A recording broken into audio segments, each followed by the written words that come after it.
Sir, shall we start? Should we start? Yes, Yes. we should start. Okay, sir. Okay. So, good morning to all of you. Myself, Vaibhav Nima, and you all welcome for this second day of FTP programs. Yesterday we had a very good lectures from Anirban Dasgupta sir, the Dandekar sir, and we had a inaugural session with Honorable Vice Chancellor Madam and directors sir of IIT. Now today we have the expert is Dr. Rajkamal sir and Dr. Abha Jain madam. Dr. Rajkamal sir will take the two sessions. The session 1 is from 10 to 11:30 and session 2 is from 12 to 1:30. So it is my pleasure to introduce Dr. Rajkamal sir. Dr. Rajkamal sir is currently serving as an emeritus professor at Prestige Institute of Engineering and Management and Research in Indore. He has more than 52 years of teaching experience and research experience. He has published over the 155 research papers and 15 books. Out of that, one book is on IoT also. He was a former vice chancellor of DAVV University, and he is a pioneer in the field of embedded system and IoT and microcontrollers. So I welcome Dr. Rajkamal sir and hand over this talk to the Rajkamal sir. Sir, thank you very yeah. So first of all, I am thankful to coordinator Dr. Vaibhav Nima and Institute of Engineering and Technology to invite me for a presentation, and I am very happy to meet my colleagues who were working with me for a long period during my stay at Devi Labs. It was about for 25 years I stayed there, and in fact, I was carrying in 94, 95, 96. I was carrying the files of formation of IIT from one end to another end. So today my talk is, I am going to talk. One talk is on the application development framework, and my second talk is a very interesting task. It is the latest talk for application of IoT in Industry 4.0. Yeah, that talk in fact has been accepted for Gwalior also. I will be presenting to international conference at Gwalior tomorrow. That task also. So don't miss that task. Okay, most of the thing in the first session you might have already read it. Okay, so are you seeing my PPTs? Sir, PPTs नहीं दिख रहा आपका. PPT नहीं दिख रहा. वो उसको PPT नहीं दिख PPT पे जाना किस तरह से है? सर प्रेजेंट नाउ एक ऑप्शन होगा नीचे. द प्रेजेंट नाउ ऑप्शन है, उस पर मैंने क्लिक किया. सर उस पर क्लिक किया, फिर आपने एंटायर स्क्रीन किया है. तो उस पर एंटायर स्क्रीन कर दूं? हाँ सर, एंटायर स्क्रीन कर दीजिए. तो फिर आप जैसे एंटायर पीपीटी चालू कर देता हूँ. हाँ सर, एंटायर स्क्रीन करेंगे तो स्क्रीन पे जो भी आप करेंगे फिर वो सबको विजिबल हो जाएगा. तो अब पीपीटी आ गया आपको? सर अभी नहीं दिख रहा है हमको पीपीटी. अभी भी नहीं दिख रहा? हाँ, एंटायर स्क्रीन पे सर आप गए तो वहाँ शेयर ऑप्शन आया होगा नीचे एक. नहीं एंटायर स्क्रीन पे जब मैं गया तो सर वहाँ एक विंडो दिख रही होगी, इस विंडो को क्लिक कर दीजिए आप, तो नीचे शेयर ऑप्शन आएगा एक. नीचे शेयर ऑप्शन तो आया था लेकिन मैं क्लिक नहीं किया, शायद उसे दोबारा से करना पड़ेगा. सर दोबारा से कर दीजिए उसको. Present now. हाँ, उसके बाद फिर विंडो कर दूं पहले. हाँ, अब फिर विंडो पे सर विंडो पे आपको दिख रहे हो 2-3 विंडोज दिख रही होगी, जिसमें एक विंडो आपकी अभी जो प्रोजेक्ट अब चल रहा है वो चल रहा होगा. सेकंड विंडो में आपको पीपीटी दिख रहा होगा, जो ऊपर पीपीटी दिख रहा है. सर उसको आप क्लिक कर लीजिए. नीचे शेयर, वहां पे पास में शेयर बटन होगा ब्लू कलर का. अच्छा, एक मिनट जस्ट वेट, मैं देखता हूं शेयर बटन. उस पर क्लिक करके शेयर बटन को मैं क्लिक कर देता हूं. हाँ सर, यस. अब आ गया सर, 1 मिनट लगेगा शायद से, देखते हैं. हाँ आ गया सर, शुरू हो गया आपका. ओके सर फुल स्क्रीन कर लीजिए सर बस. फुल स्क्रीन कर लेता हूं मैं. जी सर, आपको जहां पे लगे कि सर बस 1 मिनट, आपको जहां लगे कि मुझे ब्रेक है तो सर आप ब्रेक ले लीजिएगा, क्योंकि आपने रिक्वेस्ट किया था कि मैं कंटीन्यूअस बहुत टाइम ज्यादा बोलना मुश्किल है. नहीं कोई बात नहीं. Okay, I will take the break accordingly. जी सर, जी sir. And I will give a time for questions in the chat boxes during the period there. Thank you sir. So first of all, I am grateful to say IIT and Dr. Vaibhav Nima and all my colleagues at Devi Labs IIT for inviting me for this presentation. I hope this presentation will be helpful to all of you. My first presentation is on IoT reference model architectures and application development framework. Now, so let us first, and my task is to present you the application development framework and implementation of the integration of the 4 stages in IoT applications there. So firstly, let us come to IoT reference model architecture. Just like we have got a OSI model, so similarly, there is a model which has been defined by IETF. They have specified 6-layer model of IoT in which we must build upon the capability and performance of IoT elements. There, IETF stands for Internet Engineering Task Force, and IT is the International Telecommunication Union for Telecommunication and the reference model architecture. So it has got a 4-layer architecture. So let us first start with the 2 different architectures and how these 6 layers are, so that we understand that what are the elements we have to design for and how we have to work with the IoT application. This is on the left hand side. I have got a 7-layer OSI model, but you know that for example, in the TCP/IP, those 7 layers have been converged to 5 layers. Similarly, in the case of IoT applications, say IETF had defined 6 layers. First layer is physical cum data link layer. Second layer, why physical and data link layer has been combined together? The reason is that the devices, so invariably we use the devices which are small devices, which are, let us say, microcontroller. Along with the device, there is a microcontroller. Or suppose we have got a wireless sensor network, then also we have got the some arrangement there. So one of the layer is known as a physical cum data link layer.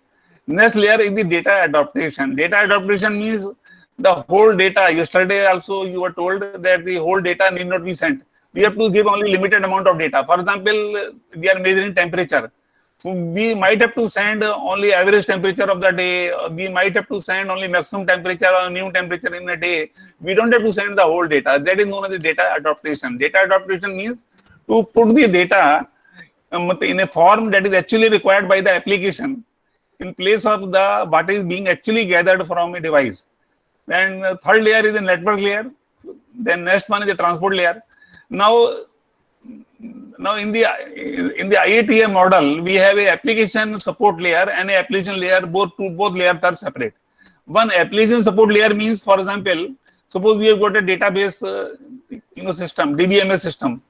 So that will come to the application support, because that is same for a different type of applications. So we have got or for example, we have got a HTTP server or a HTTP client, let us say. So that comes under the application support layer, because that is used for supporting the application in the number of applications, but their standard remains same there. So we can say that our steps are gather, enrich the data, stream the data, manage, acquire, organize the data, and then IoT application and services. So this is what the IAT have told us, that we have to design the IoT application based upon the 6 layers, just like we have got a 5 layer in the TCP/IP. Now there is another reference model which is given by ITU-T reference model, in which we are having a layers application services layer, say L4, services and application support layer, generic specific support capabilities, that is known as the L3. Then we have the network layer, which is a combination of transport and network capability, and we have got the device layer. So ITU said that let us do the designing of the the device and gateway capability at the layer 1, and network layer, transport plus network, combine them together, put it as the L2, and services and application support. Okay, services means suppose you have got some analytics software, so that is a service. Or similarly, suppose you have got a operating system under which you want to work there, that becomes a service.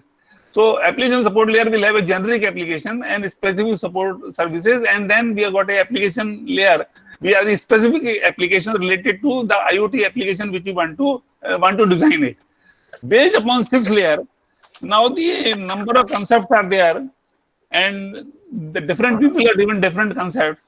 But I feel that the latest concept which have been approved is one of the solution development framework, and solution development framework. That is, suppose we want to develop the applications, then and we want to develop solutions, then what is the development framework? This is the topic of discussion of my talk there. So we have got the 4 stages. We have the 4-stage solution development framework. And now 4-stage, the first stage is sensor and actuators, and they are connected by wired or wireless network. Yesterday, Professor Dandekar have told you that if it is few centimeters, then you can use wired network. If distances are more than few centimeters, then you use the wireless network. There, in the wireless network require more energy for the communication compared to a wired network. Yesterday it was discussed. Then second layer is the gateway and data acquisition layer. Data, you have to acquire the data. So we have to manage the data. For example, suppose you have a device is a temperature measuring device. It will keep on measuring the temperature, but you have to acquire only the temperature, let us say after 1 hour, after 5 minutes and so on. So you have to configure the data acquisition system at this stage 2, and data you have to manage it. Third layer is the edge computing. Yesterday, Dr. Vaibhav Nima also talked to you, and Professor Dandekar also talked to you, that the edge computing and edge computing devices, they have got limited power available. They mostly work on batteries. They are in the most of the application which I am going to discuss in my second section will show you that it is not true. Yeah. So edge computing pre-processes the data, analyze the data, and communicate it to either a cloud server or an enterprise server or to a web server. Stage 4 consists of the web and cloud services, storage, and the analytics and the management. So we can say that instead of planning for each layer separately, we can plan out for the 4 different stages or in a solution framework. In whatever solution we offer for a particular product or a particular application, we can divide it into 4 stages. So this diagram shows you these 4 stages. Stage 1 consists of sensors, actuators on a wired or a wireless network. So these are the different devices, and it is got a IoT devices, local area network or machine-to-machine communication network there. So this is known as the IoT devices network, area network or machine-to-machine communication network. So this network forms the stage 1. Because you have to integrate large number of devices, because reason is that one device sends hardly 10 to 15 bytes of data. So it is a waste of a system if you are having only one device and then another chip for that thing there. You can combine them all together. You can put them in a network. Yeah. But in the network, Ethernet is used. Then ZigBee is used for a wireless protocol. Bluetooth Low Energy is a wireless protocol. Then I2C is a wired network protocol. I3C is also the latest wireless wired network. Then I2S is also come, and then SPI. SPI initially the Motorola designed it, but now SPI is the open source there. So stage 1 is this stage. Stage 2 is data acquisition layer. Data acquisition, device, and data management. So there is the application. For the application, we are acquiring the data. So data acquisition system is there. Then device management, device register, the device connectivity, how to manage the subscriptions. That is, device will subscribe it to a particular data, and device will send particular data. So we have to manage the subscriptions. You will understand the meaning of subscription when you will have a lecture by Madam Kirti Pawar. So she will talk to you about the MQTT. Then security layer is also there, because whatever data is to be communicated, that needs to be secure. Privacy is also needed. Data management means that acquiring, storing, and then there is the data enrichment, data consolidation, data transcoding, compaction, and fusion. Integration, the enrichment means, for example, suppose you have to send data by certain protocol, so you have to put some header over it. Whenever you are sending the data, you have to you have to consolidate it. Then you need transcoding, then consolidation, then compaction, and then fusion of data. And then finally, integration of data. So stage 2 is basically managing the data, preparing the data for sending it to the communication gateway. Stage 2 sends the integrated data from the devices, from different devices which have been received, for sending it to the communication gateway. Communication gateway is a IoT cloud services gateway. It is a it is communication gateway. It has got nowadays, it has got edge analytics also. Edge analytics means some analytics application can be done at the edges. You will see later on in the second cases, in second section, how important it is. Then stage 4 consists of web and cloud services. First layer is the security layer. That is, security is very, very important. When the data is communicating from the device to a remote place like cloud and so on, in between number of stages are there. There is a communication gateway, this stage there. So security layer is a very important layer. Yesterday there was a discussion on the security layer. Sorry. Then we have a data center concept, or say cloud storage somewhere. Because whatever data is to be generated, you might have to store it for a longer period, and for recalling the data for the other applications. Then cloud analytics, then enterprise business processes, service oriented architecture management platform. So all these are there. At this end, between the stage 3 and stage 4, we have got the communication like uses LWM2M, COAP, MQTT, UDP, TCP, IP, REST architecture, WebSockets, and Java messaging service, for example. So here the communication uses this thing. LWM2M was yesterday talked to you by Dr. Dandekar sir, and COAP was also told to him, and the MQTT. So for that one, I need not explain it. Yeah.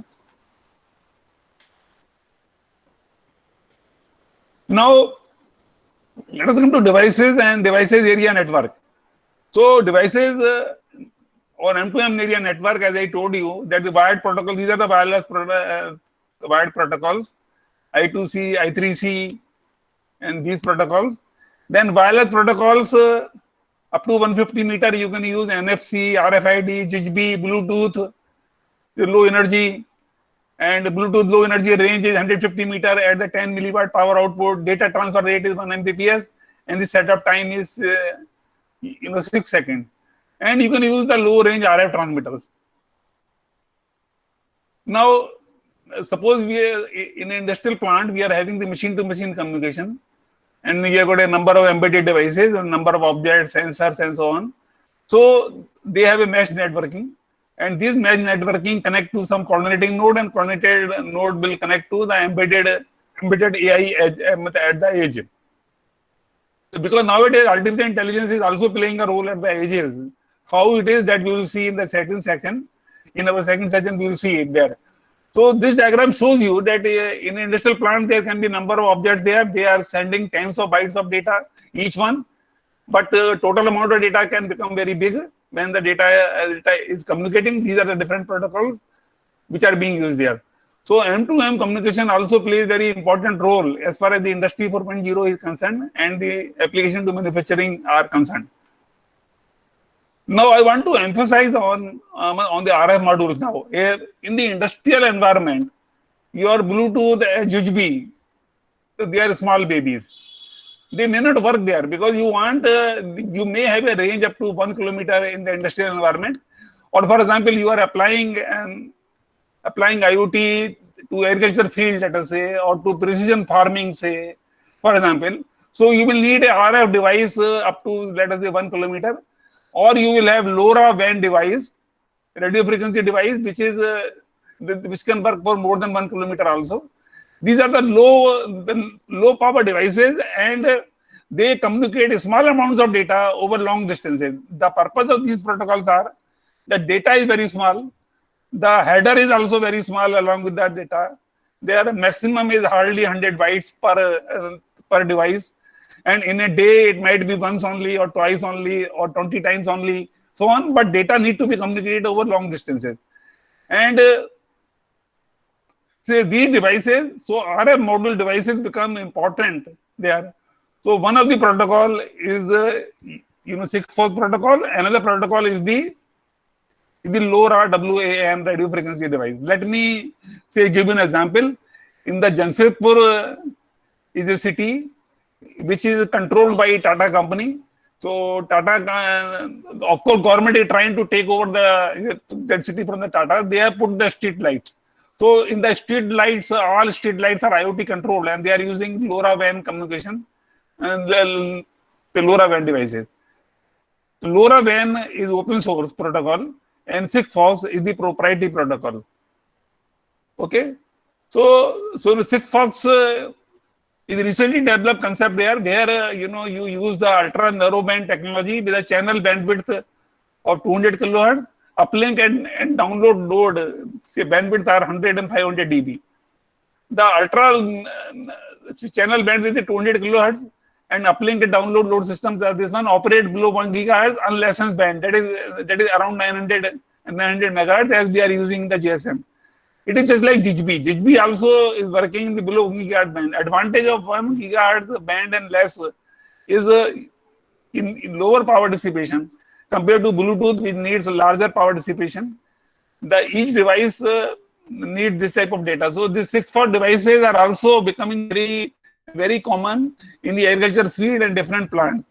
So we have only two options. Whenever we are going to work in an environment in which distances are of the order of kilometer or more than 1 kilometer, either we use a 6-FOX RF device or we use LoRaWAN device.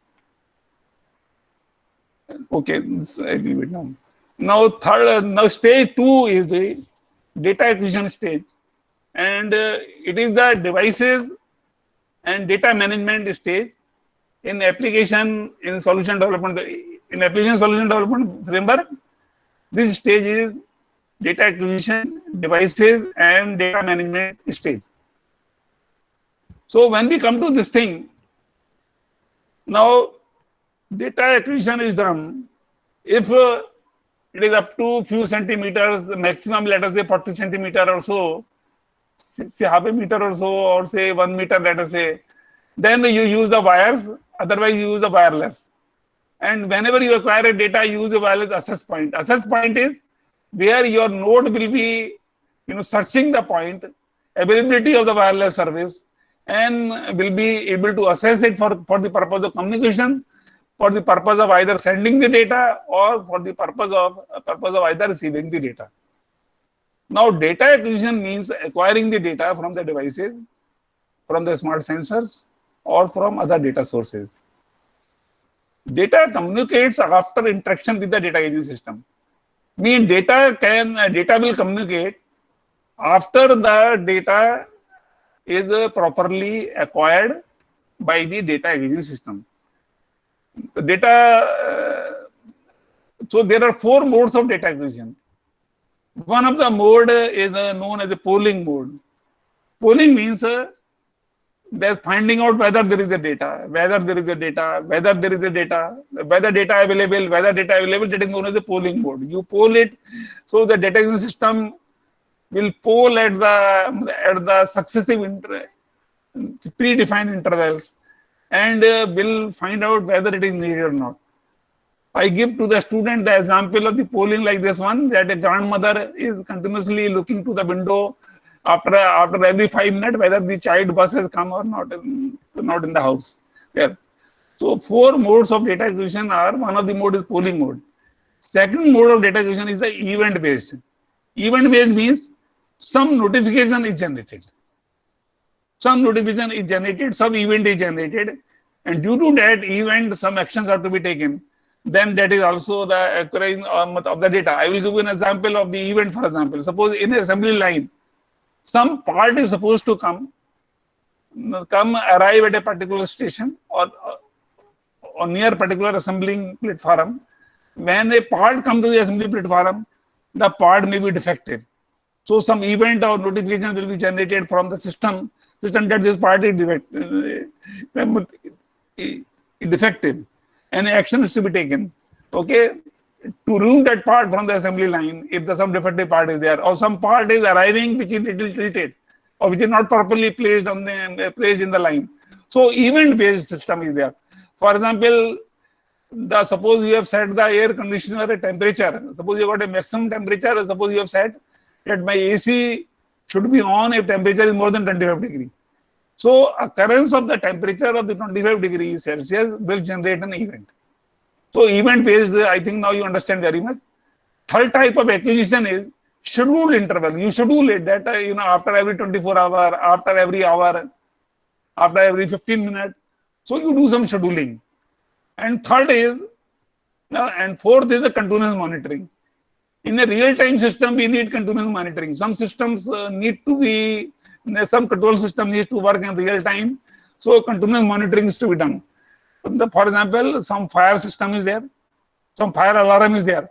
Now, in the fire alarm, we cannot use event-based or polling-based or schedule-based. We have to continuously monitor whether the fire sensor has raised an alarm there. So continuous monitoring is also required. So devices from the stage 1, they send the data on demand or at the program interval to the stage 2. And using the protocol which I told you earlier, wired protocols or wireless protocols, or say radio frequency devices, radio frequency medical. Now the application at the data acquisition system will configure the devices. Suppose you have got a pollution monitoring system. You have got IoT application for monitoring the pollution at the different places.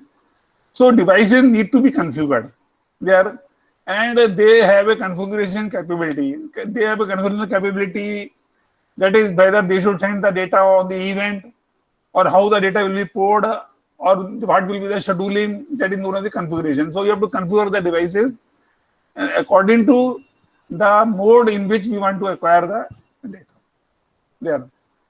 And we also want that the control system, what is the frequency of the controls there. Up to at what interval we should look into control, whether control is going on properly, whether the control is required or not, whether action is required or not. So this configuration are needed.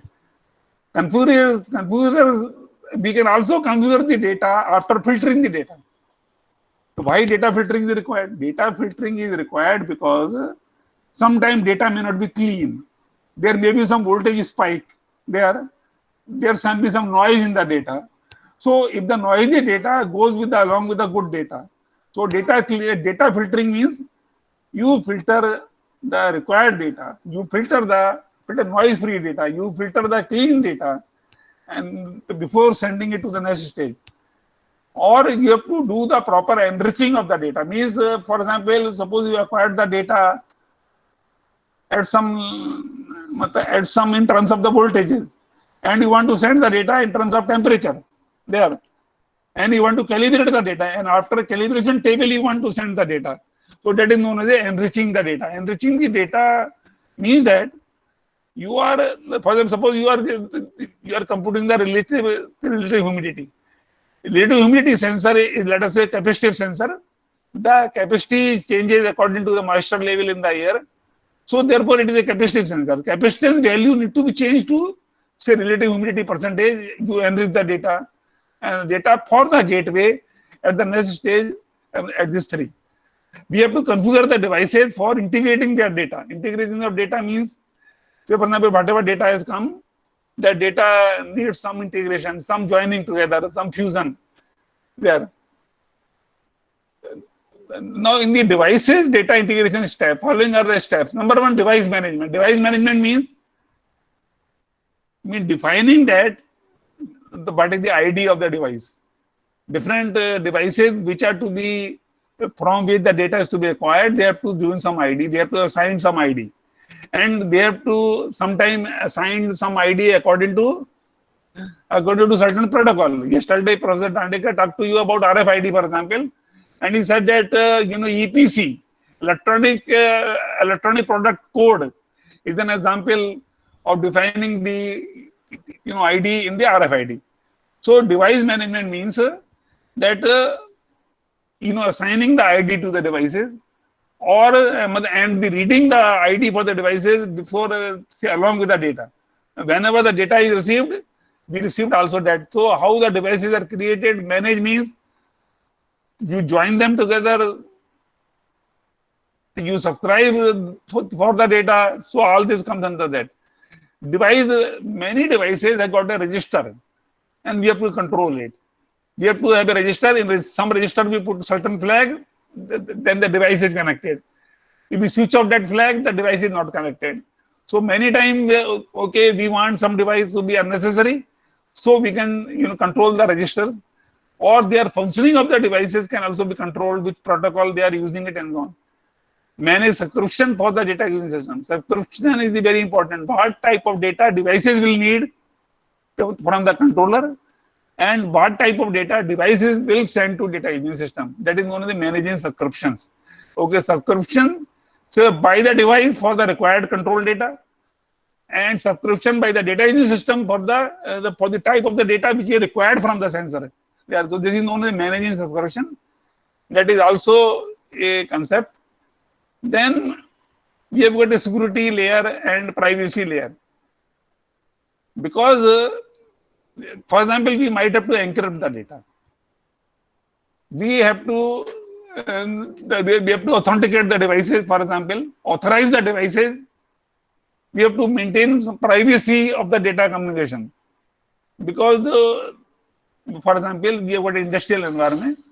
In the industrial environment, the privacy is very, very important. Sometimes privacy, over privacy is also illegal. For example, keeping secret about the number of corona patients, for example. So security layer and the privacy is there. Data management, enrichment, concealment, I have already talked to you. And then finally the data is integrated, all data is integrated together. And before sending it to the communication gateway at the stage number 3. Is it clear to you, everybody? Okay. So now you come to the next one. So do you have any question in this one? The participants are welcome to ask questions. Anyone have some query or question regarding this? You can unmute and ask me the question.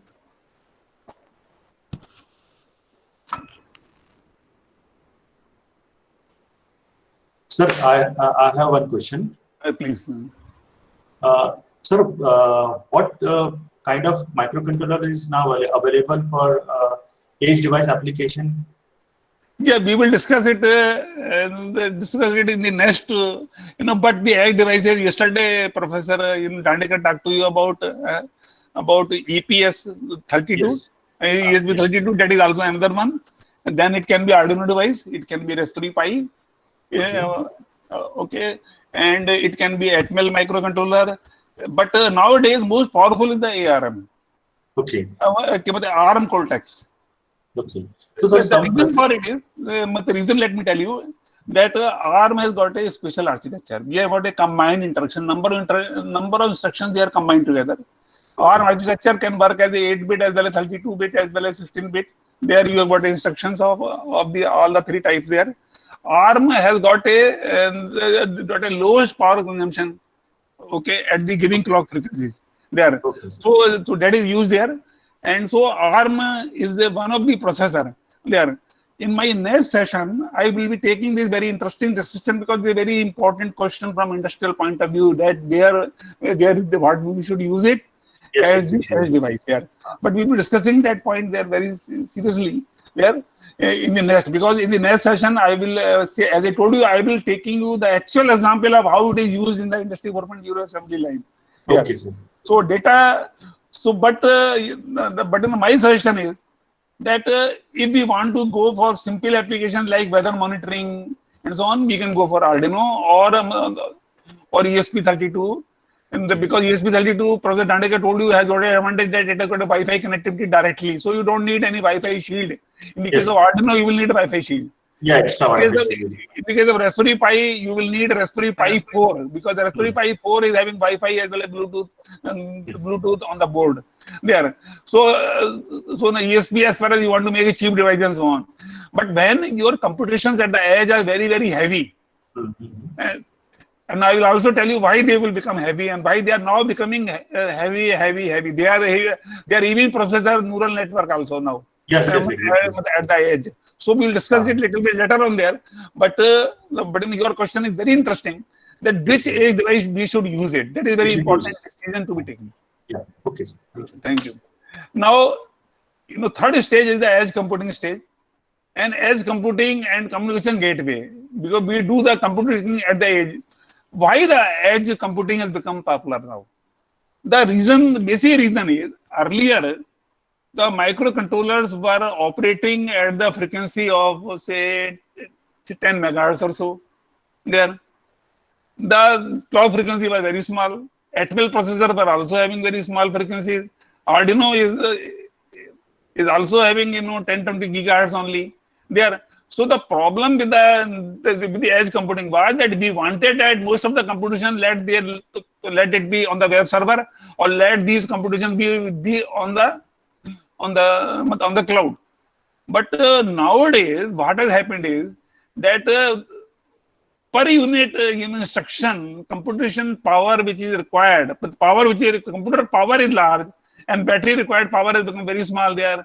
And ARM has done a wonderful work as far as the Cortex edge devices are concerned. Now let me give you a particular example. For example, iPhone 11 is using the A11 processor. A11 processor computational speed is 10 to the power 17 instructions per second. 10 to the power 17 instructions per second in the A11 processor. They are and used in the mobile phone now. There. So your video will come on the fly. Your megahertz PPT will go on the fly. Okay, suppose you want to send on the WhatsApp group and so on. There. So edge computing has become important because of availability of low power but high computational power devices and so on there. So along with the communication gateway. So edge computing devices have now within last 4 or 5 years they have become very, very important. There earlier people used to think that let us send the most of the data to the cloud and then the processing will be done. Now what is the meaning of edge? Edge means at the edge of internet connectivity to the cloud or web services or the enterprise server. Edge means in between the world of devices, the world of their communication gateway, and the internet world. Internet is a separate world. Okay, internet has created separate world. In fact, there. So edge devices, edge means at the edge of internet connectivity to cloud, web server, or an enterprise server. Edge computing applications are important for real-time condition-based control. Suppose you want to have a control system in an assembly line or in a manufacturing or a precision grinding. You want a real-time control, and you want real-time control of the conditions and real-time monitoring of the conditions and real-time control. And you want to have actuating devices to respond quickly. So latency becomes very small. Advantage of the edge analytics and edge computing is that latency becomes very small. And they compare to the latency which is expected from the cloud, because cloud means internet connectivity okay may go bad, okay, anywhere in between, okay, any node, okay, between the starting node and the end node can change the latency, and the real-time control and the timely action may not be possible. You must have seen that sometime your email will take long time to download, sometime it will take very small time to download on your mobile. So edge computing advantage is small latency. Second is say availability of the high computing power in the ARM Cortex and other processors. Next, the connectivity to the cloud. Connectivity to the cloud okay, is also important. We can have LWM2M protocol. We can have COAP protocol. We can have MQTT protocol. We can have UDP and the other methods of communication. The reason for using LWM2M or COAP or MQTT is that devices are generating not very large amount of data.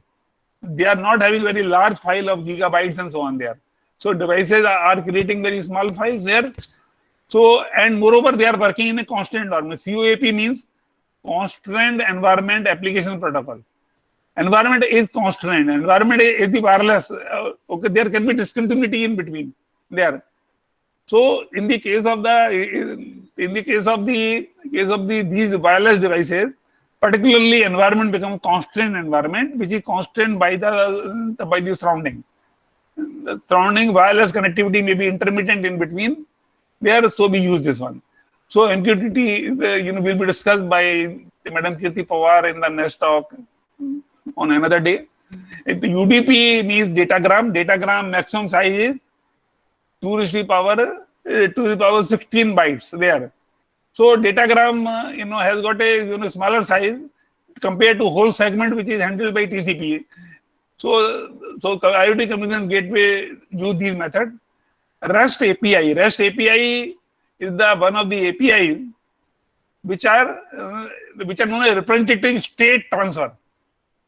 In the case of internet, whenever you are connected to a web, for example, there, you are interested in the current state only. You are not interested in what was previous state. In the case of whenever you are connected to a website, your sequence of accessing the website is not important there. So the REST APIs are used.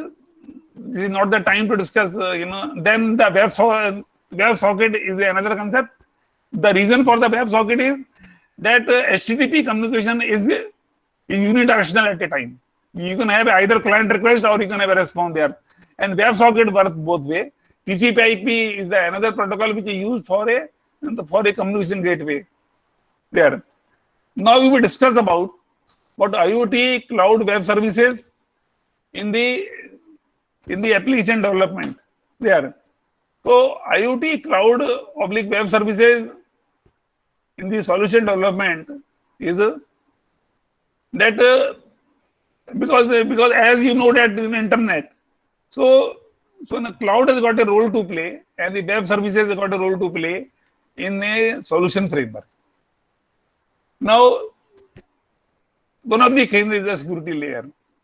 Security layer, one of the job of a security layer is the authentication and authorization.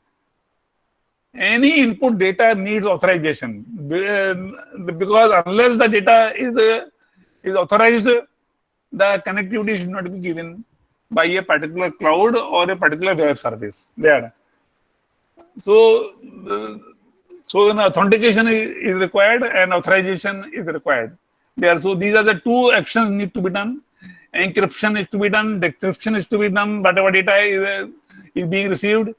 Security layer plays a very, very important role, and now because of the hacking and the other problems which are associated with the web, security layer plays very important role.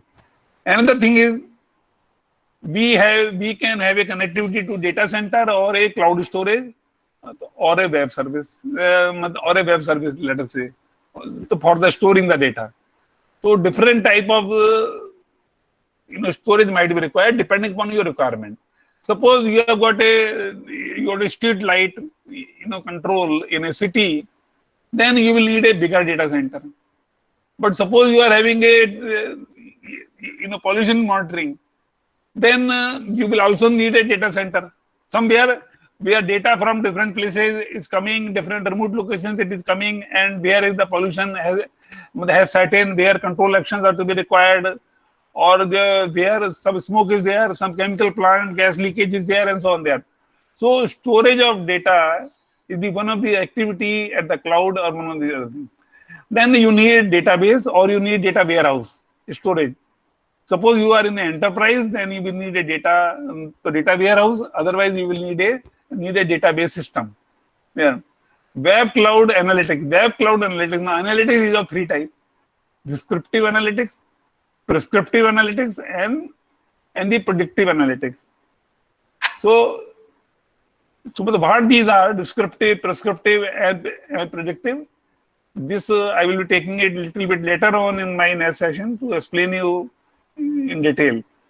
Then enterprise business processes there, and service oriented in the architecture and the management platform.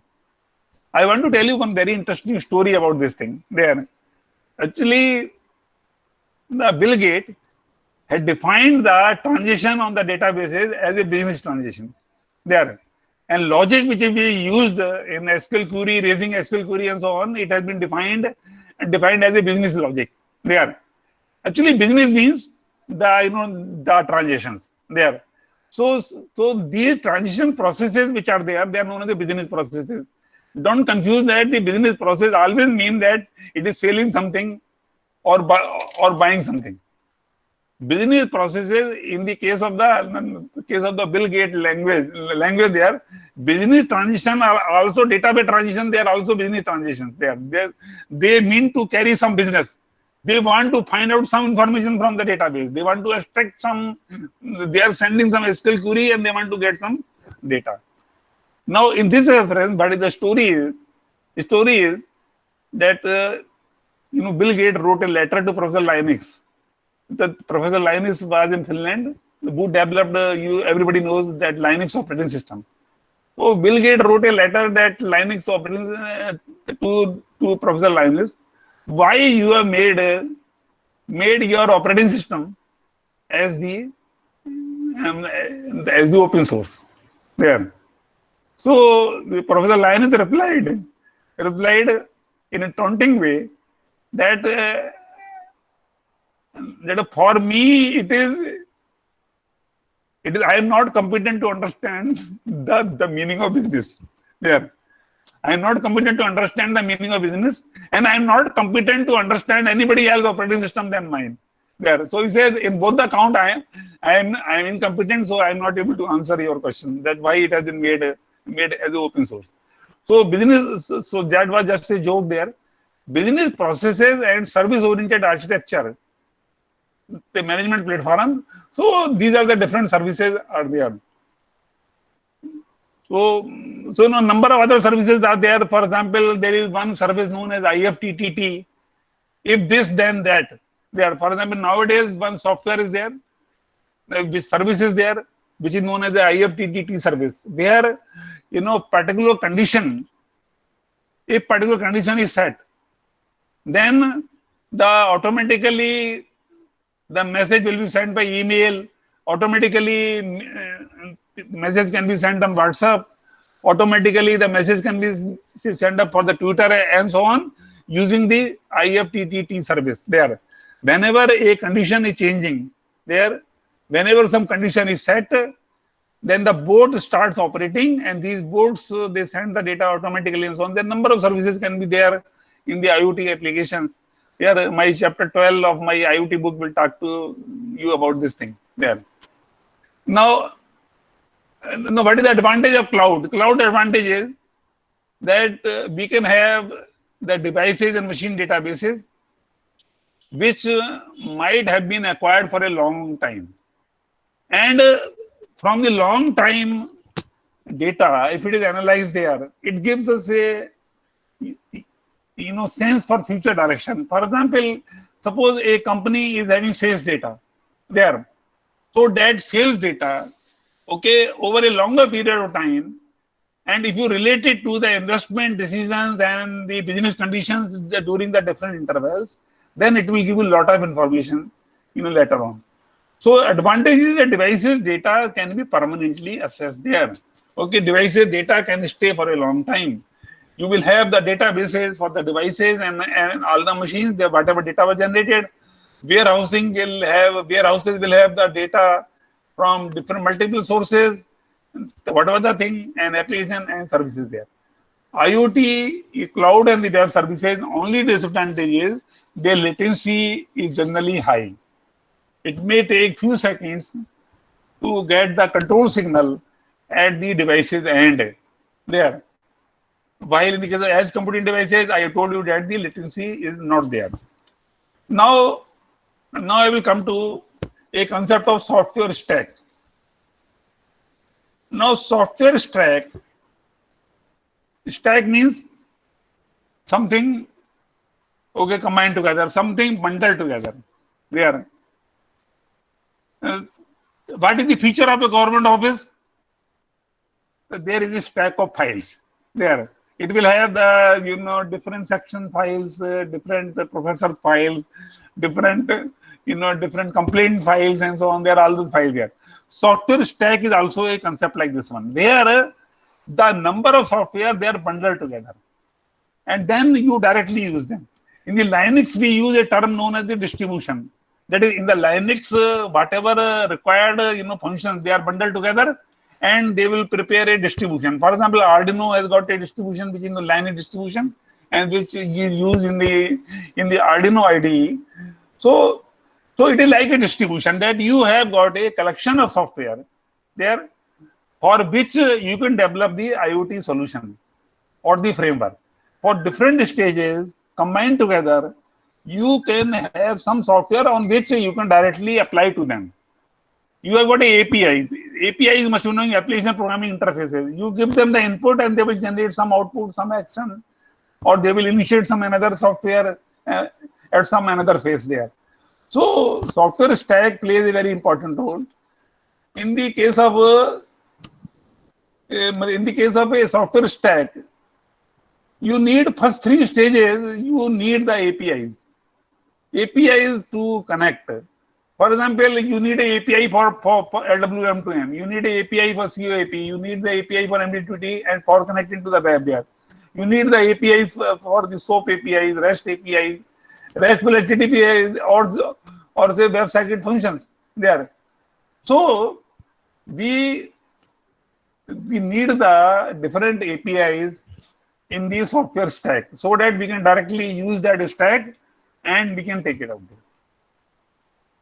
A stack is a full set consisting of frameworks, there, applications and services that are minimum needs of the intended solution. That is, that will work for the whatever solutions are there, it will give you the solutions there. It may not give you a special solution, but most often, what are the solutions required, what are the APIs required, it will give the stack will give the full set of it. Eclipse has prepared a Eclipse IoT stack. It is available from www.iot.eclipse.org. This stack is set for the end-to-end to IoT/M2M solution there. So one option for me is that I can use the Eclipse IoT stack there, which and I can develop the solutions for the IoT and for M2M application. Stack will use the OSGI. OSGI is a standard. What the standard is, we will tell you in the next PPT, which provide maintain the open standard specification. That is, whenever some open standard modules are there, it will provide and maintain them there. Maintaining means it will provide them standard, it will create them thing, it will, just like you have to maintain the file properly.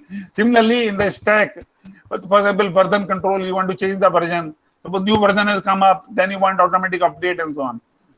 Now, OSGI means Open Services Gateway Initiative. Open Services Gateway Initiative is an alliance which provides and maintains the open standard specifications. And open standard will describe in a modular system implementation of a complete and dynamic component model. How different components will be joined together. Okay, that will be specified by OSGI. What is the meaning of component? Component means a software which can reuse a core set of framework or the services for providing the solution there. So we are talking to you about the specification, which will maintain, which will manage the Java classes, Java packages, and the other packages and the other components. Now, OSGI component level application deploy in the form of bundles, and OSGI components can be remotely installed started, stopped, updated, and installed without requiring system reboot. So, the one of the OSG specification is that whatever component are there in the stack or whatever applications are there in the stack in the form of bundle, they can be remotely installed, they can be started, they can be stopped, updated, and uninstalled without requiring the reboot of the system. Because normally, for example, say when we install a software, for example, some antivirus we start, it will say reboot your system. But these guys will be uninstalled by that one. OSGI will also give you specification for the eventing, that how the events are created and how the events are handled there. Then configuration management for the clock. For example, in the case of Java, you know that clock period is in the nanosecond. For cryptography, for example, the standard is AES. There, advanced encryption security is a standard. Base 64 is a standard. Then secure hash algorithm SHA1 is a standard. Geolocation data and the cloud application servers and services to connect and manage the functions. These functions are specified by the OSGI. So therefore, we will not have any problem in using those applications and the form of bundle there. Now, okay, so this okay. Now, Eclipse stack component will have what are the features of the Eclipse IoT stack component. It will include the device platform for the physical oblique data link layer. It will also include for the adaptation layer. It will include the implementation and the framework for Gather and the consolidated local network and the gateway software and level. Next, now for the stage one, these are the different components there. Now Eclipse Pi 4J, Pi means for Raspberry Pi there, and 4 means Pi 4 there, and the J means Java. There, a framework based upon wiring Pi and Pi phase and the cult board and the other sheets, which will support the I2C, SPI and GPU interfaces in the smart sensor and actuator and the device platform for the RPI. Similar framework is available for the BB platform, and then this case one. There is another component in the framework that is known as the Eclipse Koniki. Koniki will have a set of functions in the Lua language for device application development. So stage 1 has got these stages 2 and 3 has got the Eclipse implementation. It will have for stage 2 the Eclipse Mihini. Mihini is also embedded Lua runtime, which will provide provisions for hardware abstraction and for the other services when configuring the device platform. When we configure a device platform there, we generally abstract the hardware. That is, abstracting means we don't define actual hardware. That is, this will be a version of a microcontroller, or this will be the size of the memory and so on. So it is only abstracted there in the device platform. Eclipse, kit provisions a system of rules when programming the edge devices. When we are programming the edge devices, the rules are defined in the Eclipse kit there. Now, at the stage 3-4, there is Eclipse Wakama. Wakama are the functions for the LWM 2M. Okay, LW stands for lightweight machine-to-machine communication clients and lightweight machine-to-machine communication server. There, it will have a function related to the client and servers. There, it is implemented in C. Now, Eclipse Californium is another one. It will have a COP client, a secure DTLS means datagram transport layer security protocol, and it will have COP servers. So whenever we are working with COP protocol, they are using the devices, we can directly use the component, an Eclipse component known as the Californium. Californium gives a sandbox server which can register to SAP client, and the server interact with the COP client. I think your question might be, what is sandbox server? You know that then Tortoise lives in the sandboxes. So near the beach. At the beach, tortoises, they make the sandboxes. Here they come out, and then again they put their head in.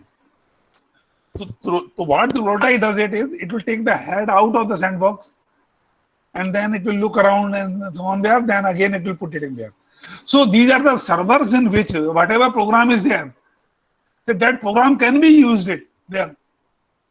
But after using it, that program will remain same, uninterrupted. Or in other words, it is a server. It is working like a sandbox of the tortoise. Where the client can be registered, it can be used during interaction, but after the interactions are over, it will return to the original position. There is another implementation which is known as a Eclipse lesson. Lesson is LWM2M clients, secure DTLS, and LWM2M sandbox server. So the previous one was for COAP, and the lesson is for LWM2M. Lesson based sandbox server is there. Server also interact with the web user interface and the REST API. Well, and it also interact. It also register LWM2M clients there. The registering is important at a server by the client, because if a client is not registered at a server, then server will not give the service. Okay, it is not like a newspaper website that it will give service. Nowadays, newspaper like Hindu or Times of India, they are also needing subscription to permit you to read full articles there. So similarly, like this, it is there, that registering of the clients at the server, especially the sandbox server. Now, there is another popular component or a framework which is known as Eclipse PAHO. Eclipse PAHO has got a MQTT client at the devices and application in the PubSub mode using a MQTT broker. So MQTT, message queue telemetry transport, is a protocol which I initially developed by IBM, but now it is open source there. So MQTT Java implementation is there in the PAHO, and number of cloud platforms, they also use the PAHO there, and the PAHO is also having programs in JavaScript, Lua, in Python, .NET, .NET Compact, .NET Micro, Windows Phone, Android, and so on there. So an advantage of a stack, as you've seen that, is that your client APIs and servers, for that you don't have to write any programming, just you can use those functions directly. Now, there is one Eclipse for connecting stages 3-4, Eclipse MQTT. It will do the same thing with MQTT clients, and it is a C. It is used in C. It is the public service protocol transport there, and nowadays the versions of that is also available in the other languages. Also versions are there. These are the initial versions. A sandbox server, cloud at the web interact with MQTT client, and application running at the content tablet and the mobile. As I have already told you, the advantage of a sandbox server is after the interactions are over, it will return to the original condition. There means the clients cannot alter what is the and what is the program inside, or what is data inside, or what is the code inside, and so on. Now Eclipse OM2M, Eclipse OM2M is for the machine-to-machine communication, test API, network gateway, sandbox server interactions, and this is implementation. This implementation, a European standard known as ETSI, where European Telecommunication Standard Interfaces, ETSI is a standard for an M2M. They have defined M2M standard. It provides the horizontal service capability layer, which can be deployed in an M2M network there, and it deploys the M3DA sender server, which interacts with the REST API. You can details you can see at this for the M2M. So you find that now Eclipse Ponte now. Eclipse Ponte is for COAP and for MQTT and MQTT broker, MQTT and the COAP broker. So sometimes, for example, okay, one end is using MQTT and another is using COAP and so on. So Ponto breaker, convert the application network at one end with COAP device platform, and application can be at the another end, which be using the MQTT. Or in other words, the server will interact with the MQTT broker. MQTT broker will interact with COAP client. Eclipse Jetty is another method for the WebSocket. As told you earlier, the WebSocket are the bidirectional. HTTP is unidirectional. WebSocket is a method of communication in which bidirectional communication is there. Okay, between the two websites, or between the two servers, or between the client and the server. So there the Java methods are there, and web object creation, web object sessions, all this they are handled by Eclipse Jetty. Then there is Eclipse Kura. Eclipse Kura gives you the gateway services and cloud connectivity management services, network configuration services, and so on. It includes the device abstraction, canvas for this, configuration management, integrated device cloud functions, application portability, modularity, and for example, sometimes you need services like time stamping. Whenever data is going, you want to put a stamp there. So Eclipse Kura is another component. So you find that now you see that the Eclipse IoT stack can provides you the software which can be easily used like an API. Like you are using browser API, you don't have to understand that how the browser software has been built up. What are the contents in the browser software? You use it directly because API is available. You type the URL at the API and you connect to the website. There. So we can summarize it now is that we have discussed about application solution development framework. Before that we have seen that what are the different layers which have been proposed in the different standard.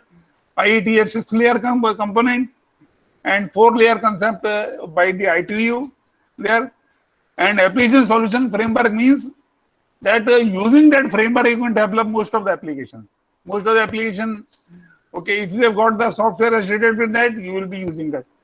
Stage 1 we have seen correspond to sensors, actuators on the wired or wireless network. Sensor actuator also include machine objects and machines in the industrial environment. Stage 2 involve the gateway, data acquisition, okay, connectivity to gateway, data acquisition, devices, and data management. Stage 3 correspond to edge computing, pre-processing of data, analysis of data, communication to the cloud and the web server. Stage 4 correspond to the services which are available at the cloud as a cloud services, at the storage, at the analytics, and the management level. Now we have also seen that Eclipse IoT stack component, they are the powerful components which are available ready-made for the application purposes. Okay, so this is what I wanted to say. this one, their reference is that this is first edition and second edition not yet out in the market. The problem is of the printing. Now publishers are not printing. Because the students are not going to the shop. Their students are not going to buy it. So nowadays this is, it is still to be printed, but second edition is ready. So thank you very much for this session. Now we can have for 10-15 minutes, as long as you want, that we can have questions. Thank you so much, sir. For a very informative session on IoT systems. Now the session is open for the students, the participants. Those who want to ask any questions, you can ask directly through the mic, or he or she can write a question on chat box also.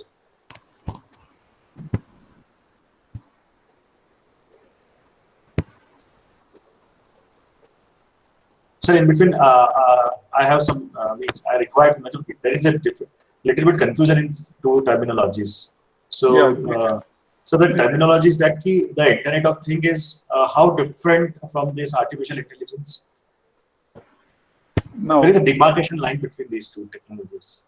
No, both are different there, but there is a marriage among different communities.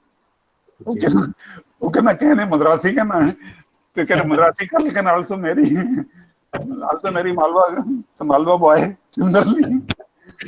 Because in case of artificial intelligence, we are also gathering the information from the sensors, we compute the information, and we perform some task itself. So, this is a very interesting thing. And then in the next lecture, I will be in next session. I will be going to how the artificial intelligence is being associated with the industrial IoT and manufacturing processes. Yes, sir, exactly.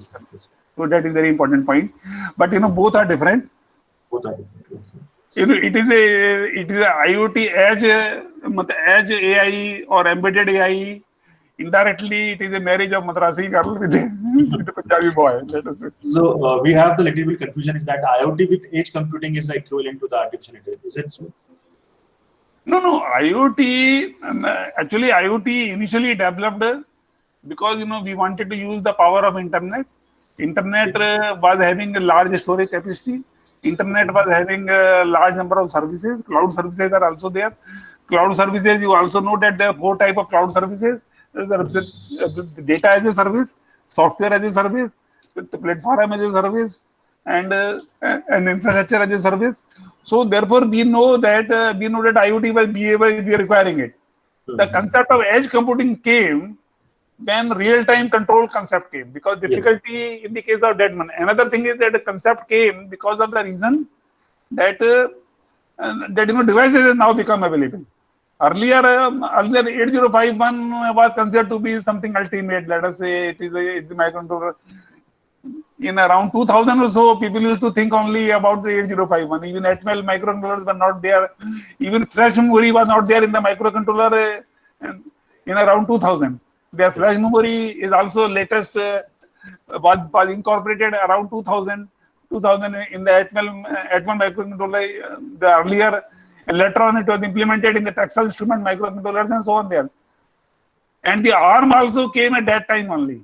Okay, ARM was not available at that time before 2000. So after the 2000, okay, people realized the importance of ARM, importance of the RISC architecture, and the ARM instruction sets and so on. They started understanding the beauty of thumb instructions, and so it became popular in that way. So edge computing is because of the low latency. Okay. Sir एक और question था जो मेरे बेटे का था, वो बहुत अभी छोटा है, बट अभी जब इंटरनेट क्लासेस शुरू हुई, ऑनलाइन क्लासेस शुरू हुई है, तो उसने बहुत क्यूरियोसिटी से एक क्वेश्चन मुझसे पूछा कि हम लोग हमेशा बात करते हैं कि डेटा खत्म हो रहा है, डेटा खत्म हो रहा है, ऐसा करके। तो सर क्वेश्चन ये है कि डेटा जनरेट होता कैसे है? अब लोगों का एक क्वेश्चन है कि 1.5 GB ऑफ डेटा एयरटेल ने दे दिया, आइडिया ने दिया, तो data generation means what sir? ये कहां से मतलब इसका ओरिजिनेटिंग कहां है और लिमिट कहां आ रही है डेटा सेट करने में? Actually, there was one professor of the cloud classes. Okay, professor classes जो है, professor Classes ने 1932 में एक थ्योरम दिया। तो उसने बड़ा इंपॉर्टेंट थ्योरम दिया था, इंफॉर्मेशन थ्योरी में भी दिया था। उसने कहा था कि everything can be represented in terms of 0 and 1. All command can be represented as 0 and 1. The voice can be represented as 0 and 1. The name can be represented as 0 1, image can be represented as 0 1 gap. तो उसने बड़ा important concept दिया था जिस पर computer में और engineering theory में एप्लीकेशन आया कि all things okay okay. Claude ने ये कहा कि जितनी भी चीजें हैं they can be represented in terms of the 0 and 1 set. Okay. तो क्या है कि सभी चीज डेटा जनरेट कर रही है, मैं बोल रहा हूँ वो भी डेटा जनरेट कर रहा है, आप सुन रहे हो वो भी डेटा ले रहे हैं। तो आप जो है ना आप ये सोच सकते हैं कि आप राजकमल को नहीं सुन रहे, राजकमल ने जो डेटा जनरेट किया उसको सुन रहे हैं। अच्छा। और 32 बिट का मतलब और 32 गीगाबाइट वगैरह का ये है कि सर्विस प्रोवाइडर कह रहा है कि उतना ले लो भाई, है ना। अच्छा। तो मेरी ज्यादा जान मत लो, जितने पैसे दिए उसमें 32 गीगाबाइट दिए हैं। और इसमें आपको एक बड़ी इंटरेस्टिंग स्टोरी बता रहा हूँ। प्रोफेसर क्लाउडे जो था, जिन्होंने इंफॉर्मेशन थ्योरी दी है क्लाउडे क्लासेस में, उन्होंने जो 1930 में तो उन्होंने थ्योरम दिया था। 1960s में वो डिजिटल इक्विपमेंट कॉर्पोरेशन के वो थे, डिजिटल इक्विपमेंट कॉर्पोरेशन के चेयरमैन थे। वो उसके टेक्निकल कंसल्टेंट, ये बहुत ऊंची पोस्ट पर थे डिजिटल इक्विपमेंट कॉर्पोरेशन पे। तो डिजिटल इक्विपमेंट कॉर्पोरेशन में उस समय दुनिया में 4 कंपनियां थी कंप्यूटर बनाने की। एक तो डिजिटल इक्विपमेंट कॉर्पोरेशन, दूसरी IBM, दूसरी CDC control data corporation Canada की, और यूके की इंटरनेशनल कैलकुलेटर एंड टैबुलेटर लिमिटेड। उसके कंप्यूटर पे मैंने भी काम किया 1966 में। तो उस समय क्या था कि 4 कंपनियां थी जो मेन फ्रेम के कंप्यूटर बना रही थी। और बिल गेट ने जो है कि मतलब बिल गेट ने जो माइक्रो प्रोसेसर को यूज किया उन डिवाइसेस को यूज किया, उसको 8086 के लिए डिस ऑपरेटिंग सिस्टम बनाया।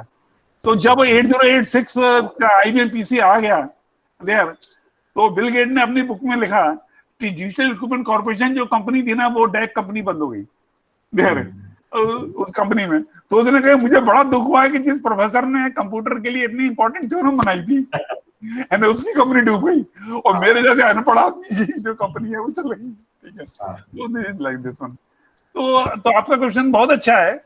और एक्चुअली क्या है कि डेटा एक्चुअली स्टूडेंट के लिए भी बड़ा कंफ्यूजिंग होता है कि कमांड इज, आपके बच्चे के नहीं, स्टूडेंट के लिए बड़ा कंफ्यूजन होता है। Command is also data actually.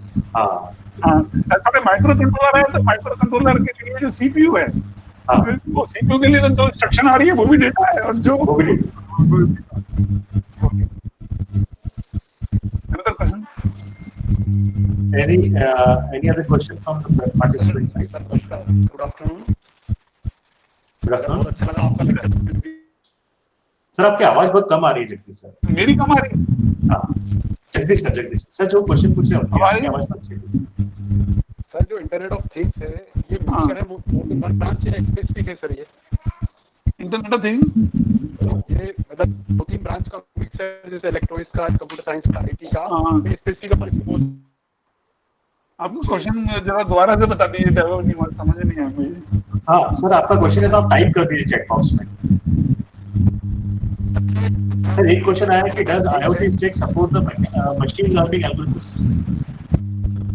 No, IoT जो एक्लिप्स का जो स्टैक है ये सपोर्ट नहीं कर रहा है, बट पाइथन में लाइब्रेरीज हैं और जो है ना, और जो IoT स्टैक अभी सपोर्ट नहीं कर रहा है, लेकिन जो पाइथन के अंदर लाइब्रेरीज आ गई हैं और जिनका यूज हो रहा है। अच्छा, जिनका यूज हो रहा है। और नेक्स्ट सेशन में इस क्वेश्चन को हम लेंगे कि एज कंप्यूटिंग में AI कैसे डल जाता है। ठीक है सर जी। तो जगदीश सर अपना अभी नेक्स्ट सेशन सर का है, तो आप अपना क्वेश्चन टाइप कर दीजिए चैट बॉक्स में, तो जैसे सेशन शुरू होगा हम क्वेश्चन तो उस समय जब आएंगे तो उस समय बताएंगे आपको। हाँ सर जी। सर आप थोड़ा रेस्ट कर लीजिए, आपको बहुत काफी टाइम। हाँ ठीक है। तो कितने बजे एंटर करना है? 12 बजे सर? 12:05 पे शुरू करेंगे हम। ठीक है, ओके, 12:05। जी sir, thank you sir, thank you.